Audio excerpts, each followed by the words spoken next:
एक मोठी बातमी, महायुतीच्या शपथविधीला अवघे काही तास उरलेले असतानाच राज्यामध्ये हाय व्होल्टेज ड्रामा बघायला मिळतोय। एकनाथ शिंदे उपमुख्यमंत्रीपद स्वीकारणार की नाही याबाबत अजूनही निश्चित झालेलं नसल्याचं समोर येतंय। एकनाथ शिंदे हे महायुती सरकारमध्ये गृह खात्यासाठी आग्रही असल्याची चर्चा आहे। कालच या संदर्भात वर्षा निवासस्थानी देवेंद्र फडणवीस आणि एकनाथ शिंदे यांच्यामध्ये पाऊण तास बैठक झाली। या बैठकीत गृह खात्यावर चर्चा झाल्याचं कळलं। मात्र शपथविधीच्या दिवशी आता आज एकनाथ शिंदेंच्या मनात नेमकं काय आहे हे अद्याप स्पष्ट झालेलं नाही। एकनाथ शिंदे आता काय भूमिका घेणार हे अजूनही गुलदस्त्यातच आहे।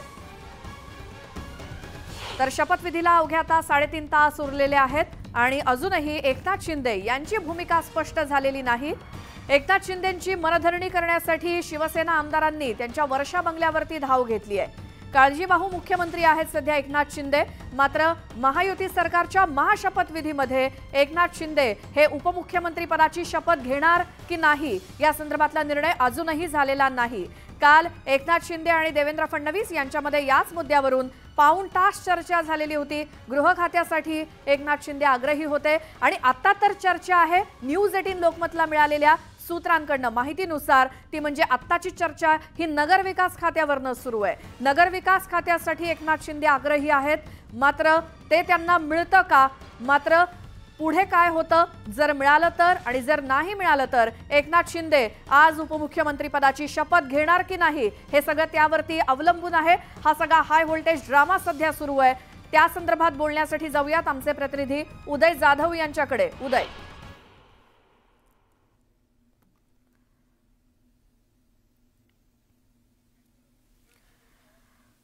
तर आता काही तास उरलेले आहेत शपथविधीसाठी। महायुतीचा हा महाशपथविधी संध्याकाळी 5:30 वाजता होणार आहे आणि आज एक मुख्यमंत्री आणि 2 उपमुख्यमंत्री असे शपथ घेणार असं कळतंय।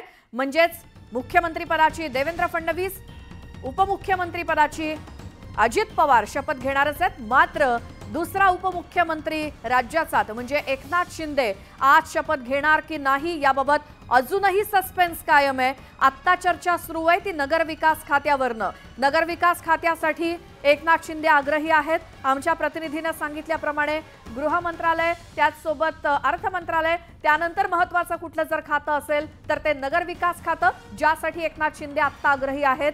त्यामुळे हे एकनाथ शिंदे यांना मिळतं का आणि ते उपमुख्यमंत्री पदाची शपथ घेतात का या संदर्भात सस्पेन्स आहे। अधिक बोलूयात आमचे प्रतिनिधी उदय जाधव यांच्या सोबत। उदय,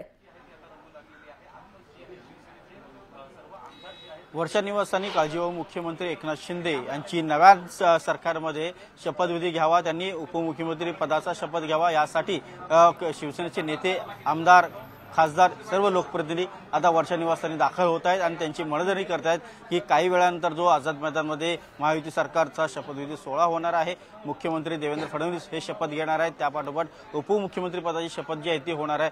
ती शपथ जी आहे शिवसेनेचे नेते म्हणून एकनाथ शिंदे यांनी घ्यावी या संदर्भातली आग्रही मागणी घेऊन शिवसेनेचे सर्व लोकप्रतिनिधी जे आहेत वर्षा निवासस्थानी एकापाठोपाठ एक दाखल होताना पाहायला मिळतात। वर्षा निवासस्थानी एकापाठोपाठ एक वेगवान हालचाली ज्या आहेत त्या सुरू झालेल्या आहेत। अनेक नेते मंडळी जे आहेत ते वर्षा निवासस्थानी दाखल झालेले आहेत। एकनाथ शिंदे यांनी काहीशी एक तटस्थ भूमिका जी आहे ती घेतली असल्याची आपल्याला पाहायला मिळते आहे। त्यांनी महायुती सरकारला पाठिंबा तर दिलेलाच आहे, मात्र ते स्वतः या राज्य मंत्रिमंडळामध्ये सहभागी होतील की नाही याबद्दल अजूनही कुठली स्पष्टता जी आहे अधिकृतरित्या जाहीर करण्यात आलेली नाही आहे। सर्व शिवसेनेचे लोकप्रतिनिधी, आमदार असतील, खासदार असतील, हे आग्रही भूमिका ठेवतात की एकनाथ शिंदे यांनी या राज्य सरकारमध्ये उपमुख्यमंत्री पदाची शपथ घ्यावी आणि शिवसेनेचं त्यांनी नेतृत्व करावं। मात्र एकनाथ शिंदे यांनी अद्याप कोणतीही स्पष्ट भूमिका जी आहे ती जाहीर केलेली नाहीये, त्यामुळे काहीशी नाराजी आहे का शिवसेनेमध्ये असा देखील प्रश्न जो आहे तो निर्माण केला जात आहे। उदय, आपल्याला कळेलच थोड्या वेळात काय ठरतंय ते।